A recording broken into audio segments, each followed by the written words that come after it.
थे, सोच रहे इस नदिया में कूद जाए, हम डूब के मर जाए। उसी समय वहां एक सन्यासी पहुंचे, एक बाबा।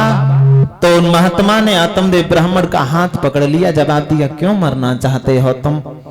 आत्मदेव ब्राह्मण ने हाथ जोड़े जवाब दिया, हे भगवान, हे साधु महात्मा, हम इसलिए मरना चाहते हैं क्योंकि मेरे घर में कोई संतान नहीं है। वो सन्यासी बोले, तेरे मरने से तेरे घर में संतान पैदा हो जाएगी? बोले, नहीं, मेरे संतान तो पैदा नहीं होगी, लेकिन लोग हमें निर्वंशिया कहते हैं। और मैं तो यहाँ तक सुनता हूँ कि सुनता हूँ जो पापी अपने जीवन में पुत्र नहीं पाते हैं, वे स्वयं नरक में जाते हैं और पुरखों को भी ले जाते हैं। मैं यहाँ तक सुनता हूँ भगवान, जो अपने जीवन में पुत्र का मोह नहीं देखते, वे नरक के भागीदार होते हैं और खुद तो नरक में जाते हैं, साथ में अपने पूर्वजों को भी नरक में ले जाते हैं। इसलिए मैं ऐसी जिंदगी से मरना। सन्यासी सोचने लगे कहीं मर न जाए। अपनी झोली में से एक फल निकाला, फल निकाल के आत्मदेव के हाथ में दिया, जवाब दिया, जाओ ये फल ले जाओ और इस फल को ले जाकर अपनी पत्नी को खिलाओ। फल के खाने से तुम्हारी पत्नी गर्भवती हो जाएगी। और आशा ही नहीं बल्कि पूर्ण विश्वास है, तुम्हारी पत्नी के उदर से बड़ा सुंदर विद्वान बुद्धिमान बालक पैदा होगा।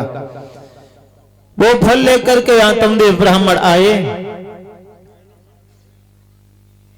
आत्मदेव ब्राह्मण उस फल को लेकर के आए हैं।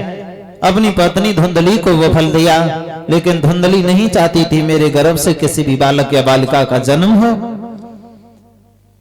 फल ले तो लिया लेकिन खाया नहीं। अपनी मोहबोली बहन को बुलाया, अपनी बहन से बोलिए, बहना, ये फल मेरे पति ने मुझे दिया है, लेकिन मैं नहीं चाहती हूं कि मेरे कोई गर्भ रहे, क्योंकि फल खाने से रह गया गर्भ तो फिर गर्भ गिर जाएगा। हे बहन, महल में पड़े पड़े माटी कौन सड़ाएगा? अगर मेरे फल खाने से गर्भ रह गया तो प्रसव की पीड़ाओं से बिना मौत के मेरे प्राण घुट जाएंगे, इसलिए कोई उपाय बता। बहना ने जवाब दो, बहना एक काम करो, जो फल अंजवास करवे कल गाय को खिलाए दो, और जितना समय तुम्हारे इस फल को आए हुए तुम्हारे आंगन में हुआ है, उतने ही समय का मेरे पेट में बच्चा पल रहा है। समय आने पर मैं अपना बच्चा तुम्हें दे दूंगी, उसके बदले में तुम मुझे थोड़ा सा धन दे देना। उस अंजवास करने के लिए वो फल जो है गाय को खिला दिया। लेकिन भैया, गाय भी बांझ है। एक विद्वान यहां तक कहते कि मोर बचन चाहे पड़ी जाई फीका, संत बचन पर धर की अलीका।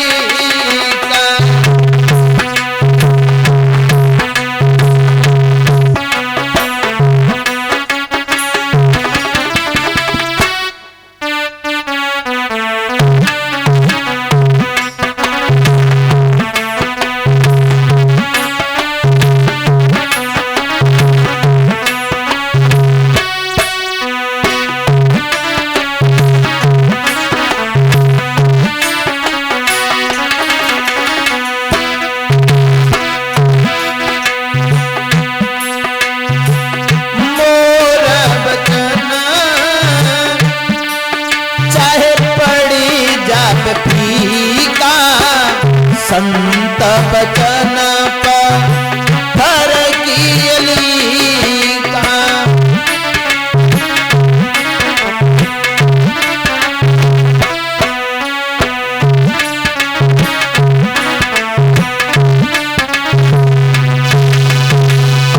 मोर वचन चाहे पड़ जाए फीका, संत वचन पत्थर की लिका। भगवान स्वयं कहते हैं कि एक बार मेरा वचन झूठ हो सकता है, मिथ्या हो सकता है, लेकिन संत की कही हुई बात कभी झूठ नहीं होगी।